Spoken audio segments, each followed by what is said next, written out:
জানে যে যোৱা কিছুদিনৰ পৰা আমাৰ কংগ্ৰেছ দলৰ সভাপতি ভূপেন বৰা দলৰ নেতা ৰকিবুল হুছেইন ডাঙৰীয়াই গো মাংসৰ ওপৰত তেওঁলোকে অস্বস্তি প্ৰকাশ কৰিছে বিভিন্ন স্থানত আৰু যেন তেওঁলোকেও গো মাংসৰ প্ৰচলন নিবিচাৰে তেনেকুৱা এটা ধাৰণা এটা ৰাইজৰ সন্মুখত তেখেতসকলে দিছে ভূপেন বৰা ডাঙৰীয়া আৰু ৰকিবুল হুছেইন ডাঙৰীয়াৰ যিখিনি statement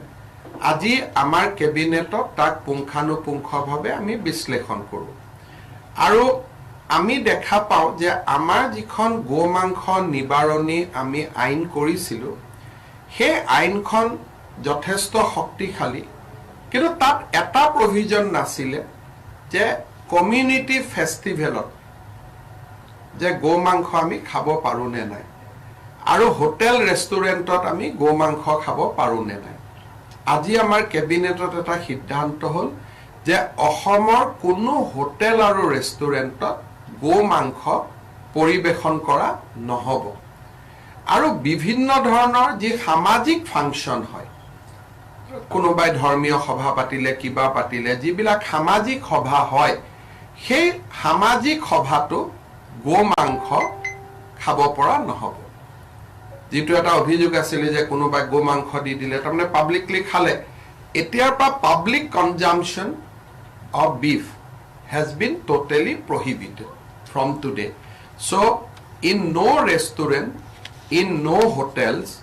and in no public places, beef can be served.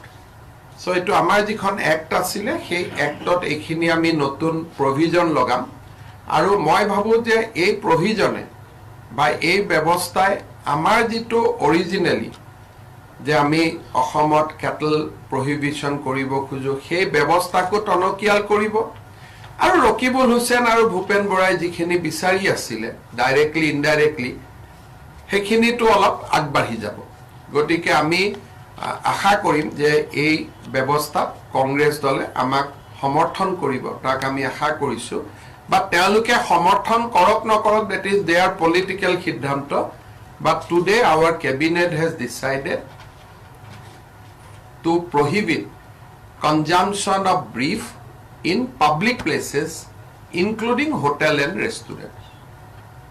jikono area ta agote asil mondirar 5 kilometer etia hetu ami gute ohomoleke extend kori dilu je kono jagate eto khabo nuaribo in public place hotel aru restaurant ekhini aji ami prohibit korar karone siddhanto grohon korilo Finally, বহুতে মোক সোধে sir cabinet expansion কেতিয়া হ'ব অহা 7 তাৰিখে দিনৰ